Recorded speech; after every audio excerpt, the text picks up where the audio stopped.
welcome into the Blurred Wire. It has been a minute, actually. It has in a year that's been chock full of movies. We haven't actually got a chance to hop on and talk about any of them in a while. But welcome into your Blurred Wire. It is your host King Whale, and I am returning my good friend Ty back to the channel, so we can review a movie that just came out. So first of all, Ty, just since we haven't had you in the summer at all, and like Mission Impossible came out, Jurassic World, Ballerina, Yes. uh, Superman, Fantastic Four, First Steps. What else came out? Thunderbolts. Like we had such a blockbuster movie marathon. How to Train Your Dragon, Lilo and Stitch. Just give me hmm your thoughts on like the summer blockbusters. What movie stood out to you? If you have like a ranking you can do real quick in your head, but just something so that people know what you've been thinking of with this summer push to try to get people back to the theaters, because that's what it really felt like it was. Well, Will, thank you for having me back. I wish my summer had been a much lighter enough to have joined you on some of these. Um, but I did get to see some movies, Of and course. I did enjoy them. My personal top ranking for the summer was absolutely Superman. I'm not a Superman guy at all. Mm-hmm. I did not like. I'd only seen the movies, and that's my only frame of reference for that character. Never read a Superman comic in my life, or seen any of like the animated shows, like the Justice League. Um, but I went into it thinking it would be just a fun romp, and that's it. And I left watching it again and again with different groups of people throughout the summer because I just wanted excuses to see uh, David Cornsweet as Superman again. Mm-hmm. It was, I think it was a movie that made me get the character and like retroactively makes me even more disappointed and annoyed at Man of Steel because oh my god, if this is who Superman is, um, Man of Steel is just awful. I don't like that movie even without like just as a movie, let alone the context of Superman being Superman.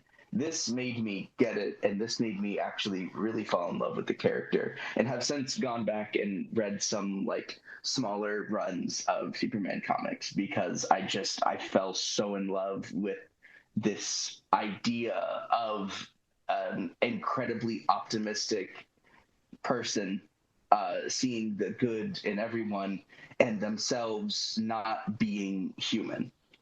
And yet he's the most human person there is. So Superman is my top pick for sure for the summer. I'm still working through watching all of them, and I didn't want to jump to the last one Same. without having Yeah. seen previous ones. Yeah. Um, Fantastic Four was okay, but forgettable to me. Thunderbolts in the end, I remembered enjoying it in the moment, but after time, like kind of forgettable for me. Jurassic World, I straight up forgot came out this year, and I had seen it. Reboot. Um, I Yeah. I did not like that movie. I do not like the Jurassic World movies. I think they should just let the series die. It's time to die. It's time to die. It's time to go extinct. And then in a few million We years, need you a can write. meteor to come and wipe out the Jurassic Park franchise. Yes, Uh, 100%. But I just really enjoyed Superman. yeah.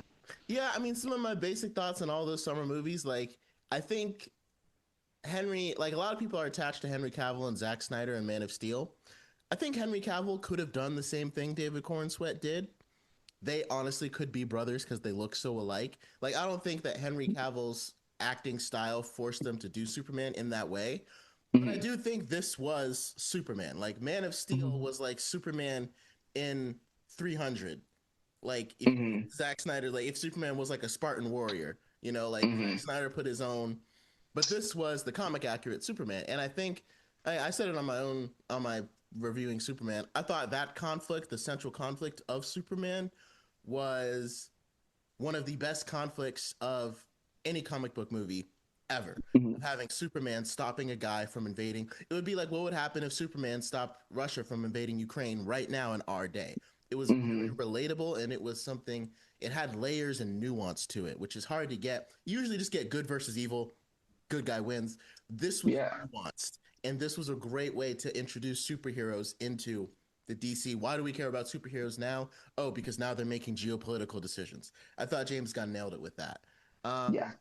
I love the way Thunderbolts ended, as I always talked about. I thought that was Mhm. another good way to kind of circumvent the good versus evil narrative. Fantastic Four, same thing. Like it was better than the first two, I think. I think people just liked it because the aesthetic made it stand out. Yeah. But I'm on there like, was like if I watched that movie compared to the one in 2005, especially looking at the thing, is the CGI that much better? Like these movies are Mhm. 20 years apart. And does the thing really look better in this one than he did with the practical effects in 2005? No. I don't really, yeah. And I I was don't kind of I don't like, I don't think so. exactly. I think Mission Mr. Impossible was great. Fantastic didn't even stretch. He Yeah, didn't he didn't he even stretch barely that much. he Yeah. barely stretched. I think they wanted to really focus on Sue, but yeah, when they were showing Galactus like pulling him apart, and then they compared it to when Fantastic Four in the 2007 one, I think, where he was Mhm. like, where he fixed that Ferris wheel. Yeah. He was wrapped He just like wrapping he was himself. over there like screaming. Like Pedro Pascal was screaming in terror, and Ian Yeah. Griffiths was like, "Dude, that's like 20 feet, bruh, bruh. I did 2,000 feet when I fixed the Ferris wheel. Like, yeah. So, yeah, it's tough, but I think people are just happy to see Galactus on the big screen looking Mhm. like Galactus should. So, Yeah. I thought Mission Impossible was a great way to end the franchise. I felt like the action kept increasing, and it was weird because it came out right around the same time that. Well, I guess I can't really say that because you haven't seen it. So, we'll pause on that. We'll pause on that. If you see it, you'll understand why it actually kind of fit into what was happening in the news cycle around that time that it came out. Um, Okay. but yeah, so then after those huge block of movies, we had a big break because nothing really came out in August, September, October. Here we Mhm. are in November. Probably the second most anticipated of the year, because the most anticipated movie of the year was Superman. Second most anticipated movie of the year is probably Wicked for Good, which is dropping just in a couple of weeks. Mhm. Right now, that's not what we're talking about because it's not out yet. We are No. talking about Predator Badlands, and we're going to compare it to the Alien Earth TV show that just came out on Fox. Because I had a chance to watch some of Alien Earth, and we went and saw Predator Badlands together.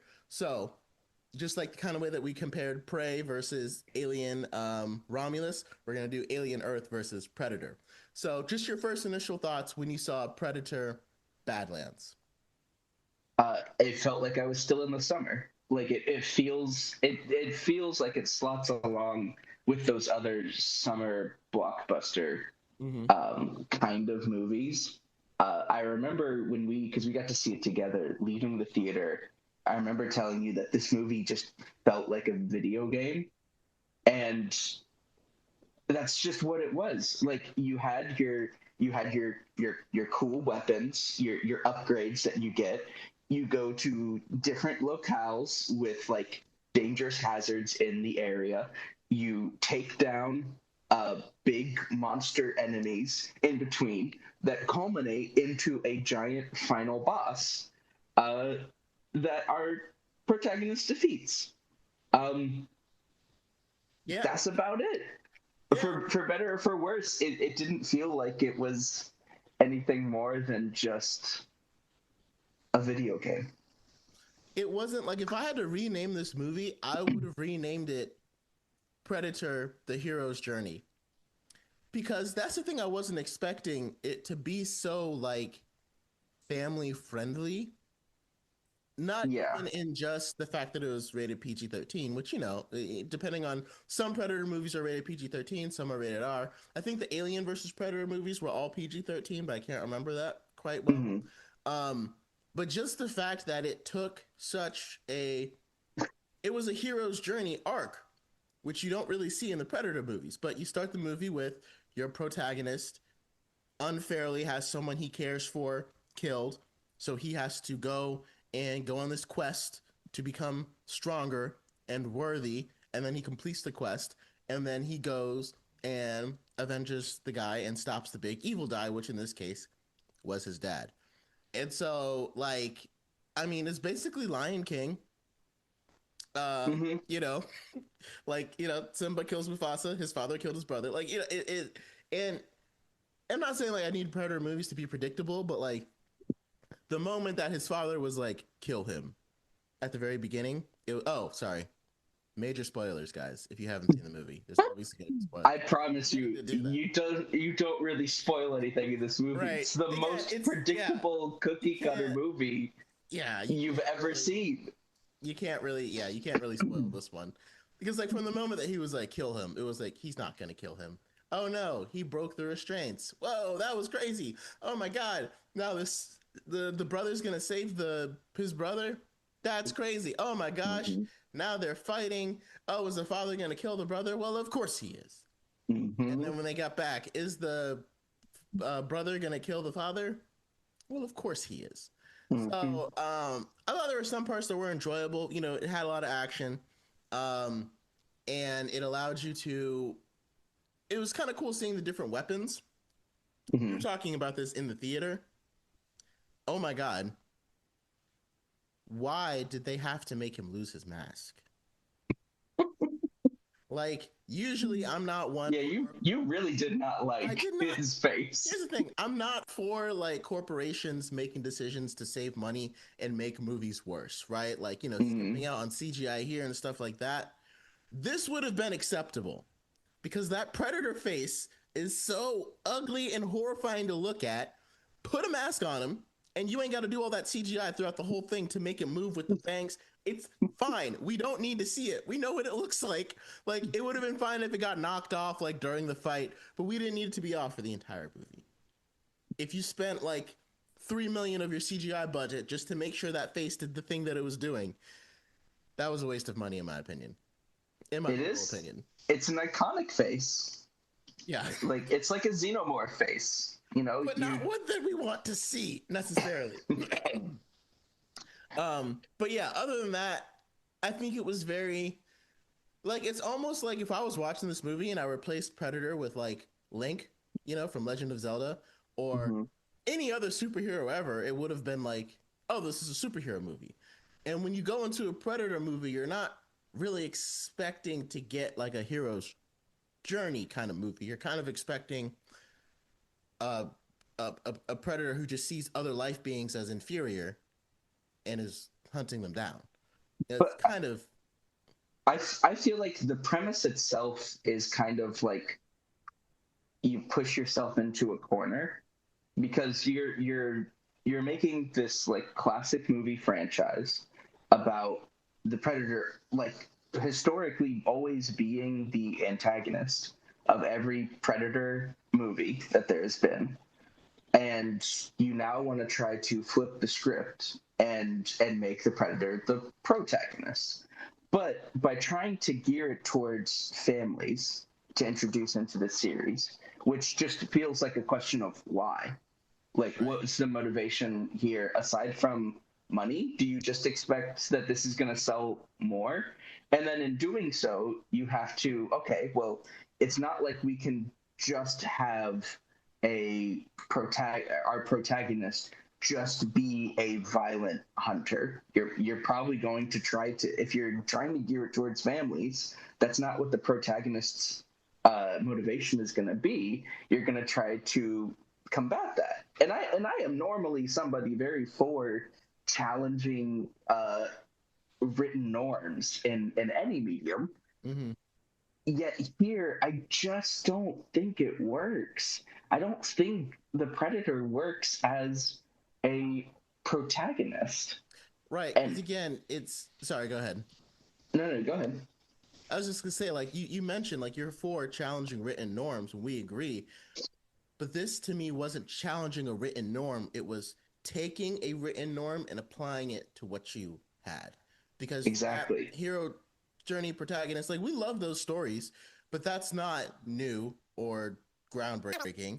They just took it and were like, hey, we've never done this with Predator before, so let's do Predator. And it's kind of like, and you're right. The hero's journey it's not like it is so well established in like storytelling because it's effective. It's really effective at getting you, the audience member, the reader of this story, to engage with and feel the emotion that can be conveyed in between. Root for It's it's a really effective storytelling technique. The predator is not the subject of that storytelling technique, yeah. because the other techniques that go into making something interesting, I do not feel were utilized here. Like, Hmm. I feel like I have seen movies where you have the hero's journey and yet they do something interesting with the dialogue. You know, they have really well written dialogue. I would not call this a really well written movie. How many times did dialogue just like deteriorate into, what did you just say? Huh, that was weird. Get a load of this guy. Like, you're like the classic, the way people make fun of Marvel movies and the quippiness. Yeah. Like, he's right behind me, isn't he? Like, Like, lines like that are riddled all throughout this movie in the most lackluster, we need to inject a laugh in this moment right now, so just throw this line in there. I think when they were sitting around the campfire and they were making some joke with Elle Fanning's character, that was the point in the movie where I was like, "Oh, this is a family movie."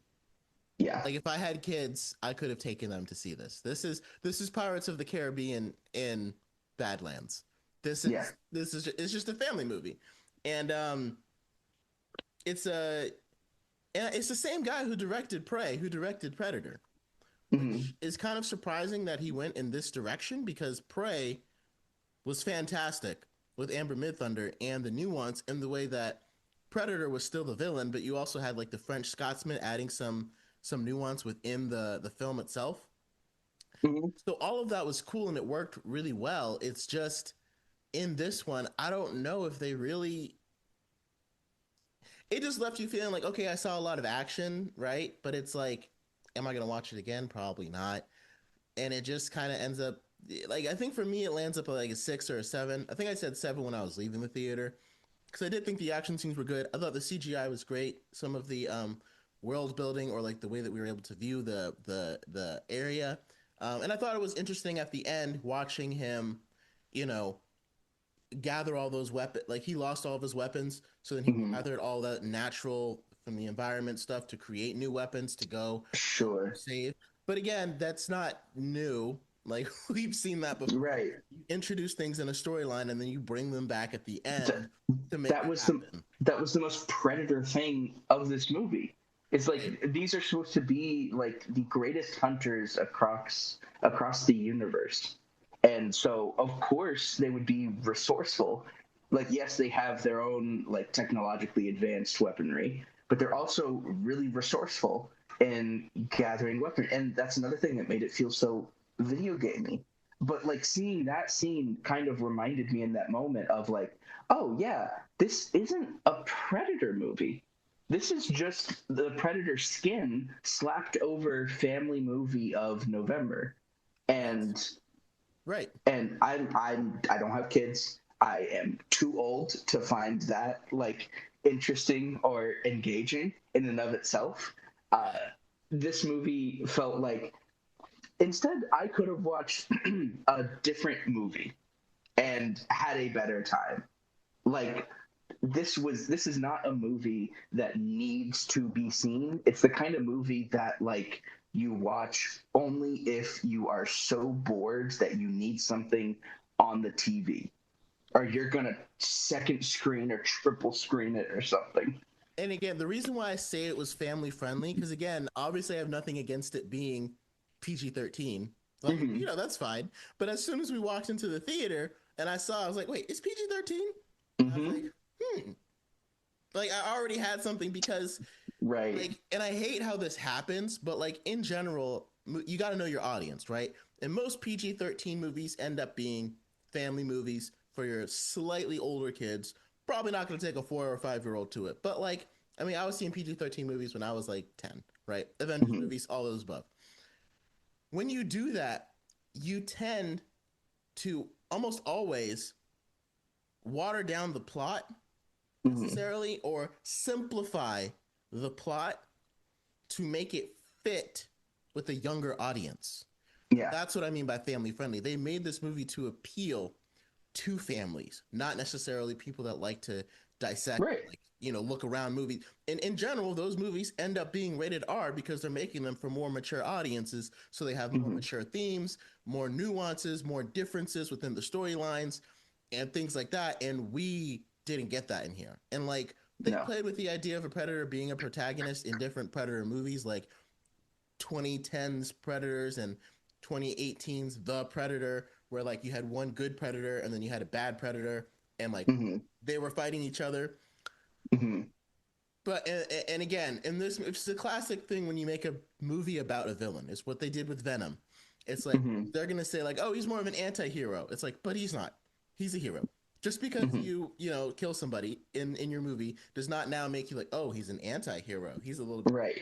It's like, no, you're a hero because the heroes have killed people before too. Like you just, right. And I think Predator, I almost think that like maybe they started trying to go like anti-hero theme, and then after a while, Tradberg was like, look, guys, this is just a family movie. It's already PG-13. Let's just go full force into the hero movie. Like you can't really convince you that because Venom bites off the heads of some people, he's an anti-hero. Like he killed them, okay? Right. He killed them. Captain America killed a lot of people too. Like, he killed Nazis, right? Like they're both heroes. Captain America killed more people than Venom did, right? It's not an anti-hero versus hero thing. They are heroes. Right. Right. And that's the same thing they did with Predator Badlands. They made him a hero. He rescued Callus, and also the hero learns a lesson throughout the story. The big monster that he was hunting ended up not being the villain. The villain was really the robot people. It's just and like the emotional moments of like Dak like understanding that strength isn't just physical strength, it's not just violent strength, it can be empathy.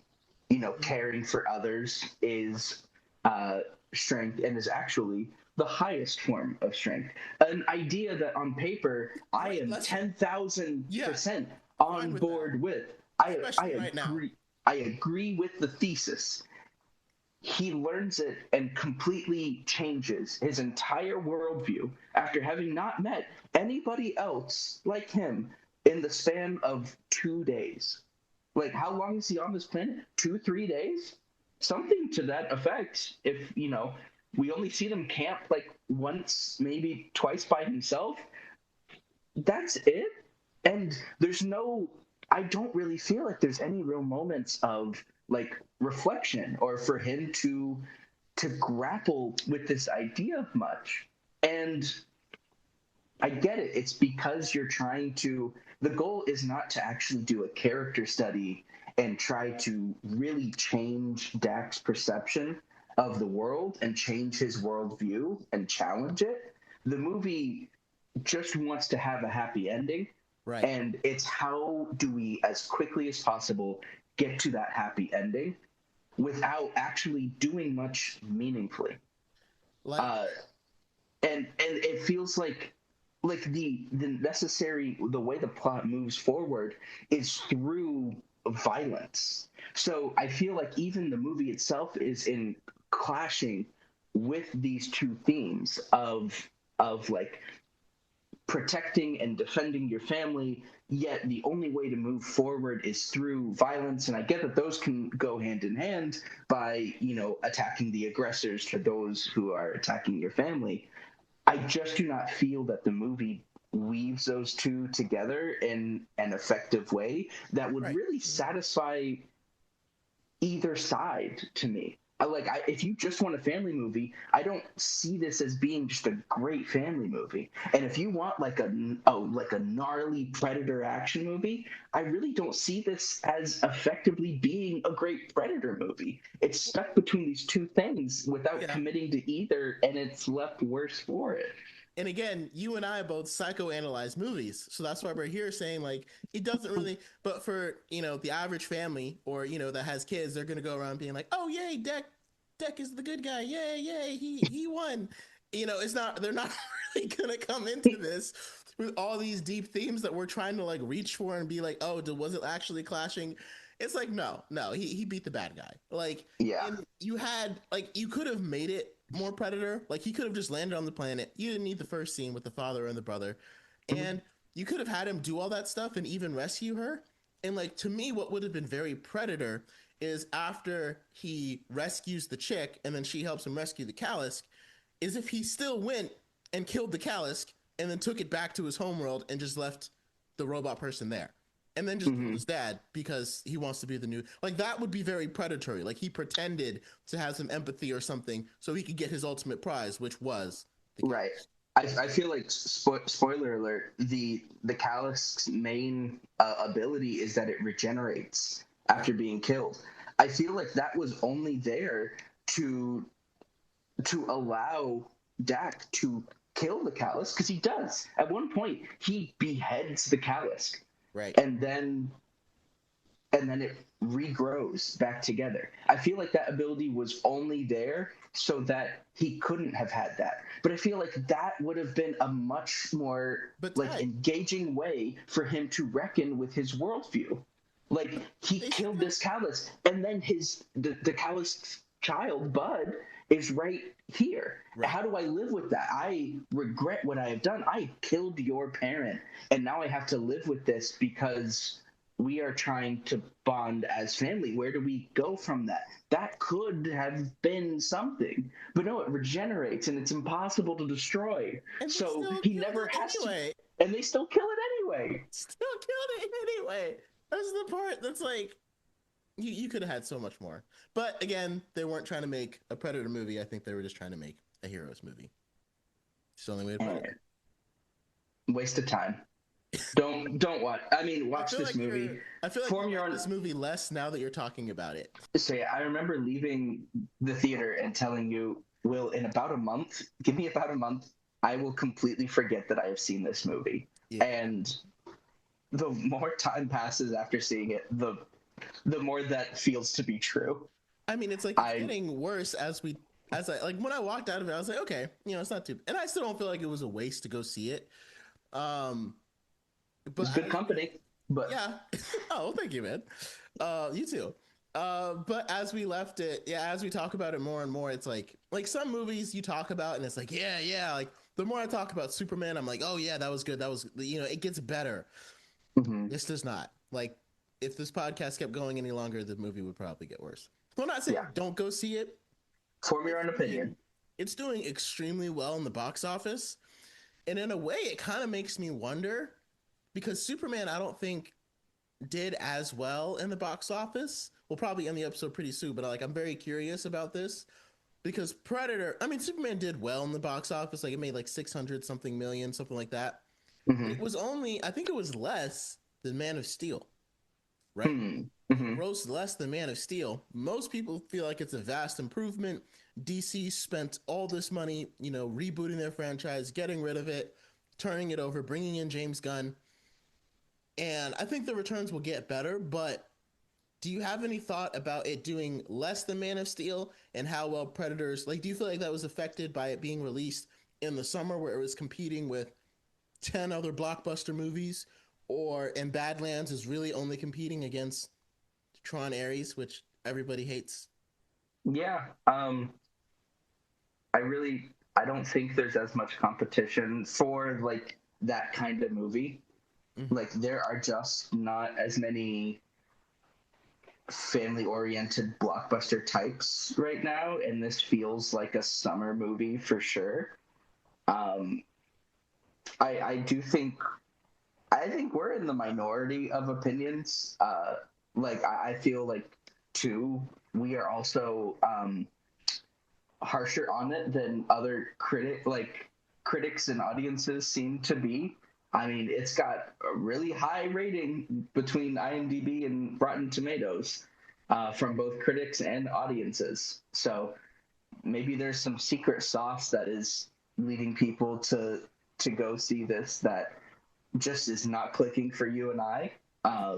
But I think I don't know. It's partially kind of seeing Predator in a new light. I think some people like that, because I will say it is a new direction and a new theme for Predator. But like you and I both loved the Prey movie, and I feel like if you watch Prey and you compare it to this, like if you're going into Predator Badlands expecting to get Prey, same Mhm. director, same concept, same universe, Weyland-Yutani Corporation, even if you're expecting to get something more similar to Alien Romulus, which is Mhm. probably too much horror for me, but again, Weyland-Yutani, same universe, same world, same kind of basic idea, you're going to walk away being like, I didn't get that.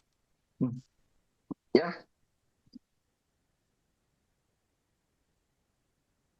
Hello. Hey, sorry, it Hey. let's, okay, can you still hear me? Mhm. Yeah, you can. Wait, we went through a slight technical malfunction. Um, Go ahead and say whatever the last thing you just said was again. Oh, I didn't say anything. Oh, okay. So yeah, so I guess that's all we have to say about Predator Badlands. Yeah. Let us know your thoughts. If you liked it, please, any dissenting thoughts, if you liked it, if you think we're stupid and crazy for coming to this take, let us know. Um, I'm also curious, do you think that it left any breadcrumbs for an AVP 3 because of the, Weyland-Yutani Corporation, the way that Elle Fanning was the same robot as Michael Fassbender, and they're obviously doing the same. We didn't really talk about Alien Earth, but it's not really much to talk about. It just kind of has the same like synthetic human robot things that Elle Fanning is. Do you feel like there's any AVP breadcrumbs? I I could be hopeful. That is a series that I enjoy for its like mindless stupidness. Like Right.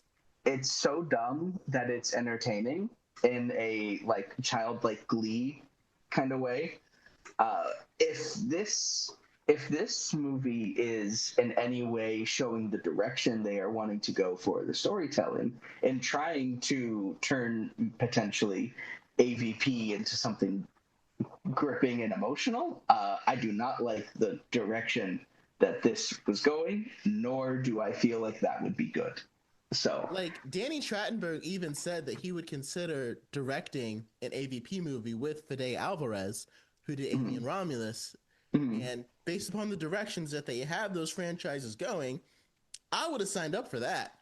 mm, Combining their like bringing people from the minds of Predator and Alien into instead of just putting Predator and Alien in a movie and then saying some random guy come direct it. Actually mm, having guys that took the stories to new heights.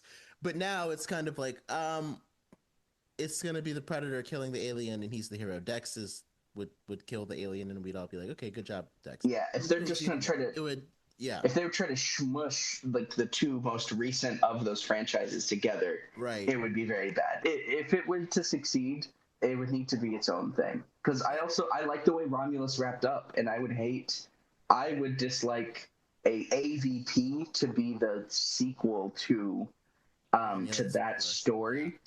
I think that would be a real slap to the face of the story work that went into Romulus itself. And maybe if it was separate, it would be good because I can't see Dex like the kind of predator I want would be one that like kills humans that are in the way of him killing the xenomorph. I can't see Mm-hmm. Dex doing that. You know what I mean? Like Mm-mm. after this movie, he wouldn't do that. No. So yeah, like I said, let us know your thoughts about Predator Badlands. Do you want to see an AVP 3? Um, and yeah, I guess until next time, guys. Until the next time.